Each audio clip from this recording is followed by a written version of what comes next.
Ini adalah SSD M.2 NVMe PCIe Gen 4 dengan ukuran yang mungil, jauh lebih mungil dari SSD M.2 standar yang biasa kita kenal.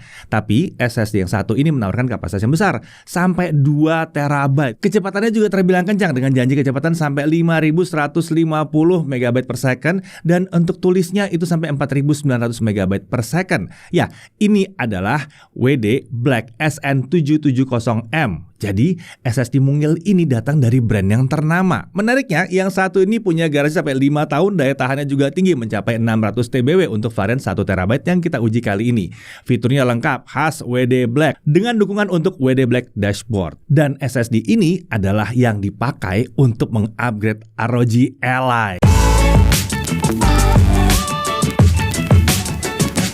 Ya, SSD yang satu ini disebut WD memang dirancang khusus untuk handheld gaming konsol seperti ROG Ally dan Steam Deck. Ya, kedua handheld gaming konsol tersebut memang hanya bisa pakai SSD dengan form factor M.2 2230 seperti WD Black yang satu ini. Oh ya, buat yang nggak tahu M.2 2230 itu artinya apa? Itu artinya adalah panjangnya itu angka 2 terakhir di belakang ya, 30. Berarti 30 mm. Ya, ini udah pernah dibahas ya di dalam video mengenai SSD sebelumnya. Kalau kalian kelewatan, wah itu berarti kalian ya mungkin kelewatan karena belum subscribe. Atau ya mungkin kelewatan aja. Sebaiknya nonton aja dulu yang satu itu dan di subscribe, jangan lupa. Oke, sekarang balik lagi ke WD Black SN770M yang satu ini. SSD ini tampaknya dihadirkan untuk menawarkan opsi kapasitas yang lebih besar untuk handheld gaming konsol, misalnya untuk ROG Ally. Perangkat ini emang hanya ditawarkan dengan opsi SSD sampai 512 GB aja ya, defaultnya ya. Jadi kalau mau kapasitas lebih besar, kita bisa ganti pakai yang satu ini. Ya kalau lihat dari ukuran game saat ini, emang rata-rata udah gede-gede banget sekarang ya. Kapasitas sampai 1 TB atau bahkan 2 TB akan terlihat lebih pas sebetulnya untuk handheld gaming konsol zaman sekarang. Atau kalau mau opsi SSD yang lebih kencang, SSD ini juga harusnya menawarkan kecepatan yang lebih tinggi nih untuk device-device kalian. Berdasarkan pengujian kami beberapa waktu lalu, kecepatan SSD bawaan ROG Ally memang ada di bawah kecepatan dijanjikan oleh si WD untuk SSD yang satu ini. Bahkan untuk kecepatan tulis itu cukup jauh bedanya. Oke, sekarang mari kita mulai aja yang satu ini dari pembahasan mengenai paket penjualannya. Di dalamnya tentunya ya ini sederhana sih ya. Ada dus kecil di sini dengan desain bertema gaming serba hitam di sini. Dalamnya itu ada satu unit SSD WD Black SN770M, ada dokumen penjualan ya. Ya, di sini emang nggak ada adapter untuk penggunaan SSD di perangkat atau motherboard yang belum support M.2 2230 ya.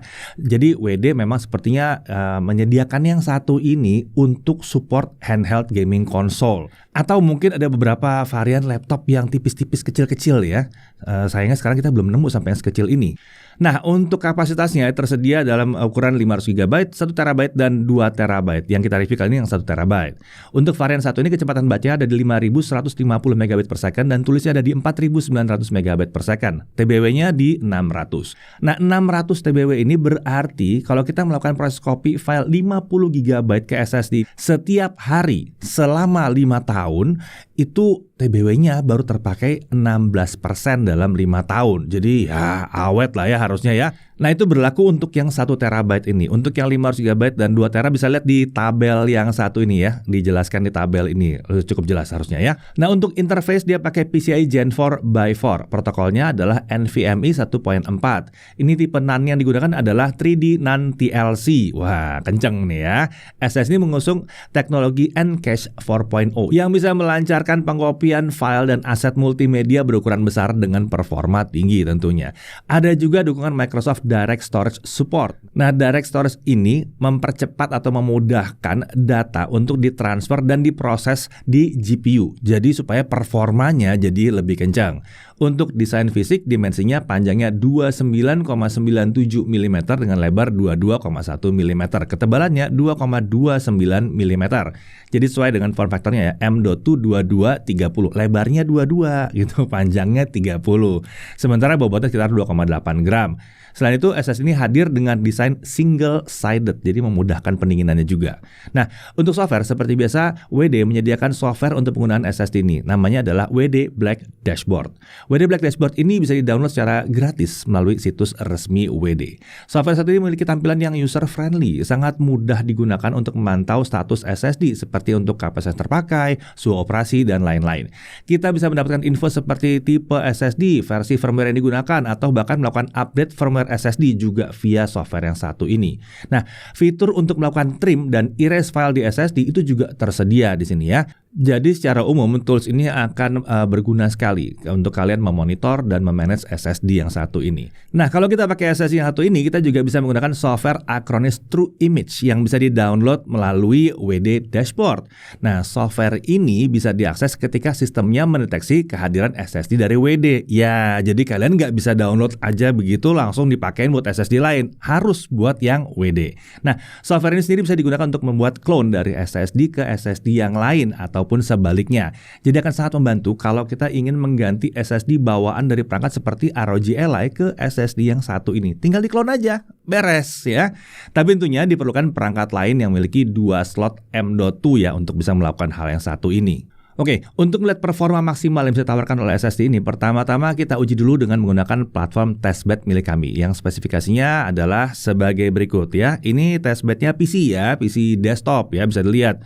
Cukup kencang dong testbed yang satu ini, cocok lah. Nah, agar optimal, SSD yang satu ini kita pasangi heatsink bawaan dari motherboard untuk melihat potensi performanya. Nah, dengan kesadisme kita peroleh bahwa kecepatan bacanya adalah 5227 MB per second. Berarti benar ya, sesuai dengan klaimnya. Dan kecepatan tulisnya ada di 4995 MB per second. Lagi-lagi sesuai dengan klaim dari WD sendiri.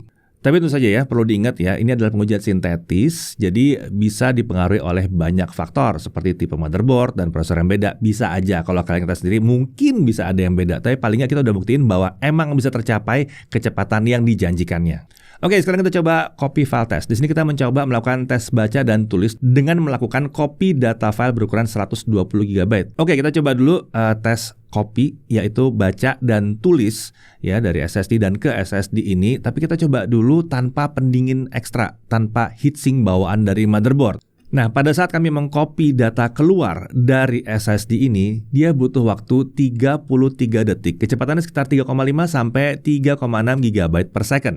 Sementara itu, kecepatan tulisnya atau mengcopy data ke SSD ini tanpa heatsink membutuhkan waktu 34 detik. Kecepatan mencapai 3,7 GB per second sampai sekitar 70% proses. Lalu kemudian kecepatannya turun ke 3,1 sampai 3,2 GB per second sampai akhir proses pengkopian. Nah, sekarang kita bandingkan kalau kita pakai heatsink atau pendingin bawaan dari motherboard kami ya. Nah, proses baca atau mengcopy data keluar dari SSD ini butuh waktu 33 detik dengan kecepatan sekitar 3,6 sampai 3,9 GB per second. Sementara itu untuk mengcopy data ke SSD ini dengan pendingin kita butuh waktu hanya 32 detik dengan kecepatan sekitar 3,7 sampai 3,9 GB per second. Ya, jadi seperti biasa memang kalau kita pasangkan pendingin spesial di situ, jadinya kecepatan baca tulisnya akan sedikit lebih stabil dan lebih kencang. Dan ini berlaku untuk file 120 GB ya. Kalau lebih gede lagi mungkin akan lebih terasa lagi perbedaannya. Oke, sekarang kita coba kalau kita meng-unzip file di dalam SSD yang satu ini. Tentunya kita pakai pendingin di sini ya. Nah, dalam pengujian ini tentunya yang terjadi adalah proses baca dan tulis secara bersamaan. Kita coba pakai file ukurannya 80 GB. Hasilnya proses ini makan waktu sekitar 3 menit 16 detik dengan kecepatan di kisaran 400 MB per second hingga akhir proses. Nah, untuk mengetahui suhunya kita juga melakukan pengujian dengan menggunakan Crystal Disk Mark ya. Jadi kita hajar pakai Crystal Disk Mark, kita lihat suhunya berapa. Kita lihat bahwa suhu tertinggi SSD ini tanpa pendingin supaya kita bisa baca ya permukaannya suhunya berapa. Ini bisa mencapai 93 sampai 98 derajat Celcius ya berdasarkan pengukuran dari kamera FLIR kami. Suhu ini emang agak tinggi, tapi ini hanya dicapai saat beban kerja yang diberikan emang tinggi banget ya. Dan harusnya ini jarang terjadi dalam penggunaan sehari-hari karena kita pakai Crystal Disk Mark untuk menghajar ini. Sebagai catatan, ini sebenarnya suhu yang cukup oke untuk SSD kencang karena sebelum-sebelumnya kita bisa nemu sampai 100 gitu ya. Kalau ini masih terjaga di bawah itu ya. Lanjut kita uji dia dengan ROG Ally langsung. Nah, untuk masang SSD WD Black yang satu ini ke ROG Ally caranya cukup mudah sih. Cukup buka case bagian belakang dari ROG Ally, lalu ganti SSD bawaan yang terpasang dengan SSD WD Black yang satu ini. Untuk panduan lengkapnya kalian bisa lihat di video yang sudah disediakan oleh WD ya. Linknya kita sertakan di dalam deskripsi. Cek di situ aja, udah detail kok di situ. Nah, sebagai pembanding kita juga melakukan pengujian di SSD 512GB yang bawaannya ROG Ally. Jadi kita bisa lihat perbedaan performa yang ditawarkan. Kita lihat di Crystal D-Smart dulu di sini ya. Pakai SSD bawaan kecepatan bacanya adalah 4338 MB per second dan kecepatan tulisnya ada di 1829 MB per second. Cukup oke sih di sini ya. Tapi kita lihat kalau kita udah ganti jadinya gimana.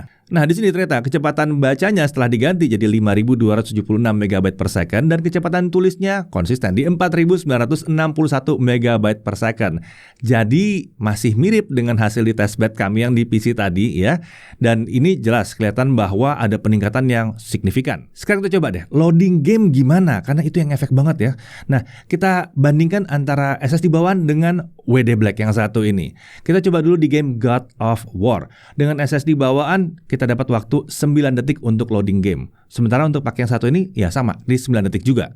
Untuk Hogwarts Legacy pakai SSD bawaan itu 18 detik. Kalau pakai ini lebih cepat dikit di 16 detik. Jadi untuk loading game kita bisa melihat bahwa antara sama aja atau lebih kencang. Nah, sekarang kita lihat untuk pengujian berikutnya, kita coba restore Steam Backup. Ya, buat kalian yang suka pakai Steam pasti tahu deh yang satu ini kan lama biasanya ya. Kita coba menggunakan file game Hogwarts Legacy yang ukurannya sekitar 73 GB untuk bahan pengujian ya. Kalau pakai SSD bawaan, waktu untuk restore game ini butuh waktu 17 menit 36 detik. Sementara kalau kita pakai yang satu ini cuma butuh 4 menit 32 detik.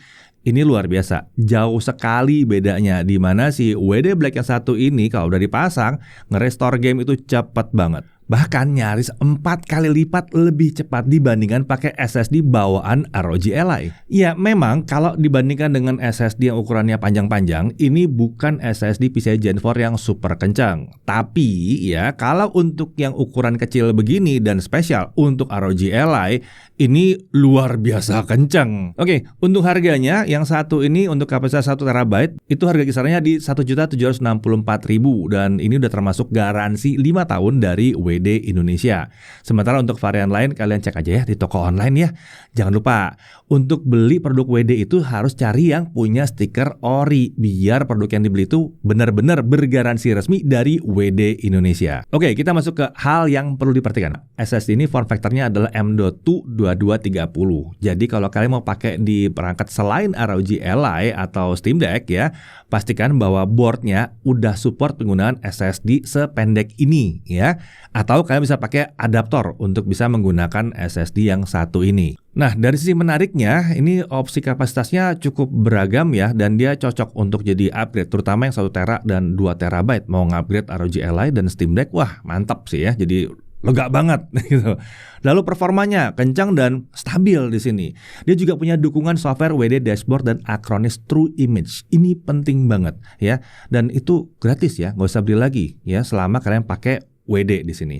Nah, garansinya juga panjang sampai 5 tahun. Ya, WD Black SN770M ini hadir sebagai solusi upgrade SSD untuk para gamer yang pakai ROG Ally atau Steam Deck, paling nggak untuk sekarang. Mungkin nanti ada lagi yang pakai yang lain juga bisa ya.